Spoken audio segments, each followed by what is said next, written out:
Hi everyone, welcome back to my channel. कैसे हो आप सभी? आई एम श्योर कि आप सभी लोग ठीक होंगे। तो चलिए इसे स्टार्ट करते हैं।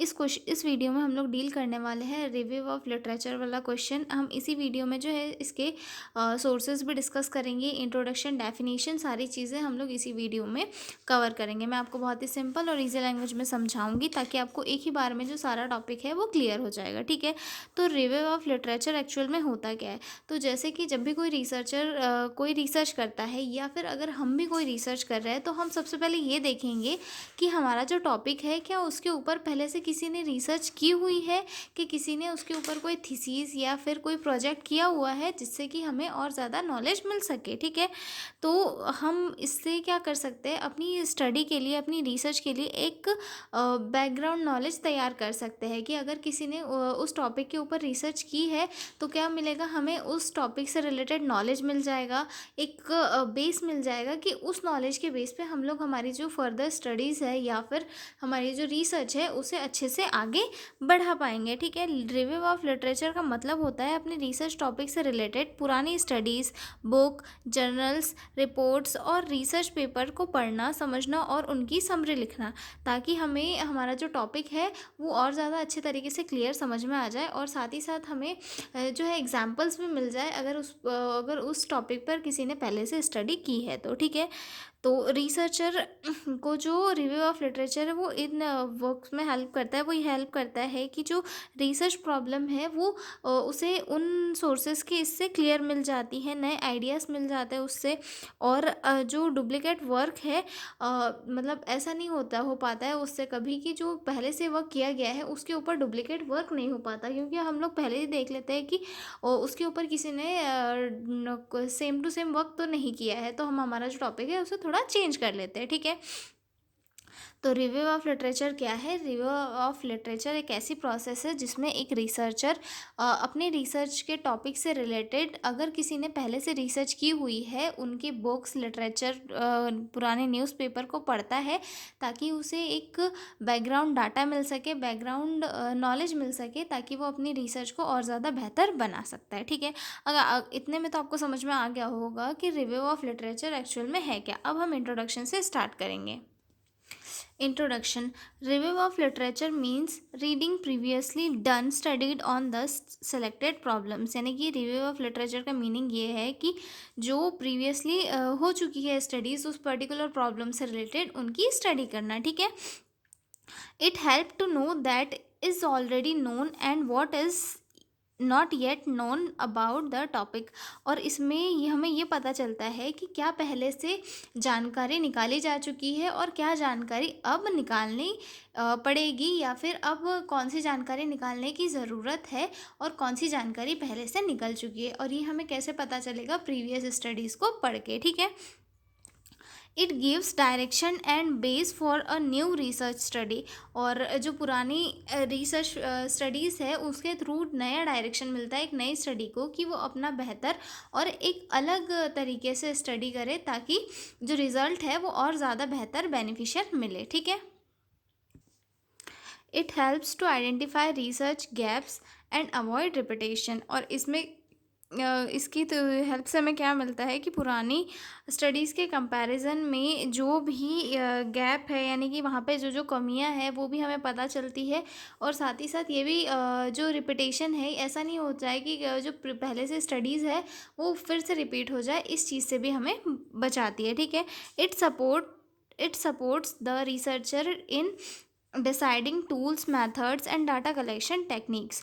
और जो पुराने बुक्स है या फिर जर्नल्स है, ये हेल्प प्रोवाइड करता है रिसर्चर को कि उसे कौन सी जो है टूल्स अपनानी है डाटा कलेक्शन के लिए, कौन सी मेथड अपनानी है ताकि वो बेहतर तरीके से डाटा कलेक्शन कर पाए। ठीक है, it forms the theoretical foundation of the research. ये जो रिव्यू ऑफ लिटरेचर है इसकी हेल्प से ये जो है एक थ्योरेटिकल बेस का फॉर्मेशन हो जाता है, मतलब कि थ्योरी किस बेस पर बनानी है, काम कैसे करना है, कैसे कैसे मेथड्स यूज़ करना है, मतलब सारी चीज़ें एक जो बेस पॉइंट होता है वो रिव्यू ऑफ लिटरेचर के थ्रू क्लियर हो जाता है, जिससे कि रिसर्चर को बहुत हेल्प मिलती है कि वो अपने टॉपिक पे अच्छे से रिसर्च कर पाए। ठीक है, अब डेफिनेशन देखेंगे हम रिव्यू ऑफ लिटरेचर की। ठीक है। फर्स्ट डेफिनेशन है जो according to Pilot and Hungler है, review of literature is the systematic search of published work to gain information about the research topic. यानी कि रिव्यू ऑफ लिटरेचर क्या है, एक सिस्टमैटिक सर्च होता है जिसमें कि जो रिसर्चर है वो अपने पर्टिकुलर टॉपिक पे अपने पर्टिकुलर टॉपिक पे किसी ने पहले रिसर्च की है या फिर किसी ने पहले थीसिस वगैरह लिखी है, उन सारी चीज़ों को चेक करता है जो पहले से पब्लिश्ड है ऑलरेडी, उन सारी चीज़ों को चेक करता है और उनसे जो है नॉलेज गेन करता है, इन्फॉर्मेशन गेन करता है और अपनी रिसर्च टॉपिक को और ज़्यादा बेहतर तरीके से बनाता है। और इस चीज़ को भी नोटिस करता है कि उसकी रिसर्च कहीं प्रीवियस रिसर्च को कॉपी तो नहीं कर रही है, क्योंकि हो सकता है कि उसकी रिसर्च प्रीवियस रिसर्च को कॉपी करे तो वो जो रिसर्च है वो कॉपीड हो जाएगी और उसका कोई भी बेनिफिट नहीं मिलेगा। तो जो रिव्यू ऑफ लिटरेचर है उससे ये फ़ायदा मिलता है कि कोई भी रिसर्च कॉपी नहीं होती और जो रिसर्चर होता है उसे एक बेस मिल जाता है अपनी रिसर्च को बनाने के लिए। ठीक है।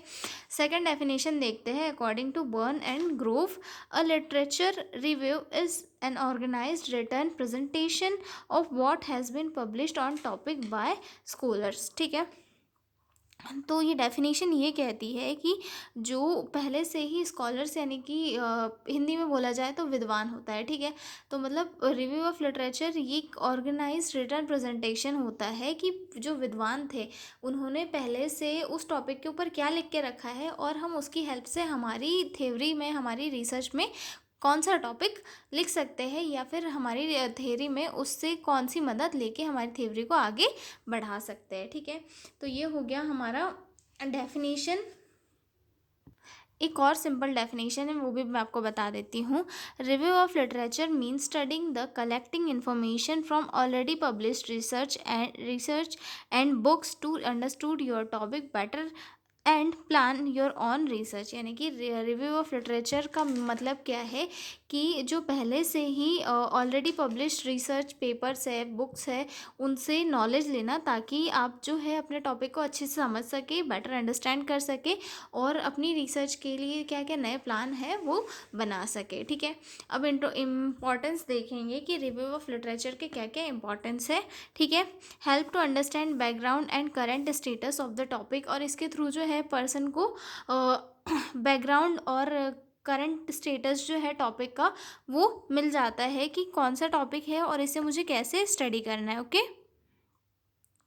अगला पॉइंट आता है आइडेंटिफाइज रिसर्च गैप्स, यानी कि जो प्रीवियस रिसर्च की गई थी उसमें कौन सी चीज़ें मिस हो गई है, कौन सी चीज़ें छूट गई है जो मुझे अपनी रिसर्च में करना है, तो ये भी चीज़ें इसमें पता चल जाती है। ठीक है। Avoid duplication of previous work, इसमें जो है प्रीवियस वर्क का डुप्लीकेशन भी नहीं हो पाता। मतलब पर्सन जब पहले से ही पुरानी स्टडीज़ को पढ़ लेता है तो वो उसको कॉपी करने से बच जाता है, मतलब उसे कॉपी नहीं कर पाता है। ठीक है। Refine and define the research problem, और जो पहले से रिसर्च प्रॉब्लम है उसे वापस से रिफाइन करता है और अच्छे तरीके से डिफाइन करता है। ठीक है। Help to choose suitable research design and tools, और जो पुरानी रिसर्च है पहले से जो की हुई है रिसर्चर्स ने या स्कॉलर्स ने, उनकी जो रिसर्च थीसिस है उससे रिसर्चर को हेल्प मिलती है कि वो कैसे डाटा कलेक्शन करे, कौन सी मेथड का यूज़ करे। ठीक है। उसके बाद provide theoretical base for the study, मतलब एक थ्योरेटिकल बेस मिल जाता है रिसर्चर को। ठीक है। Assist in comparing and interpreting results, help in writing introduction and discussion in research report. और उसके बाद जो अगला पॉइंट है characteristic of good review of literature. ठीक है। तो कौन कौन से कैरेक्टरिस्टिक होने चाहिए जो एक गुड रिव्यू ऑफ लिटरेचर में होनी चाहिए। तो सबसे फर्स्ट कंप्रहेंसिव होना चाहिए, यानी कि सारी चीज़ें वहीं पे कवर अप हो जानी चाहिए। ठीक है। अप टू डेट होना चाहिए। ठीक है। रिलेवेंट होना चाहिए उसके टॉपिक से। ठीक है। ऑर्गेनाइज्ड होना चाहिए, मतलब सारी चीज़ें एक सही मैनर में अरेंज होनी चाहिए। ठीक है। क्रिटिकल होनी चाहिए और क्लियर एंड सिंपल होनी चाहिए। ठीक है। तो ये हो गए हमारे characteristic of a good review of literature. अगले वीडियो में हम लोग डिस्कस करेंगे sources of review of literature. मैं उसे जो सोर्सेज थे उन्हें भी इसी वीडियो में डिस्कस करने वाली थी, लेकिन जो है वीडियो लंबा हो जाएगा, इसलिए हम इसे अगले वीडियो में डिस्कस करेंगे। ठीक है। तो मिलते हैं अगले वीडियो में एक नए क्वेश्चन के साथ, तब तक के लिए बाय बाय। बोलते रहिए।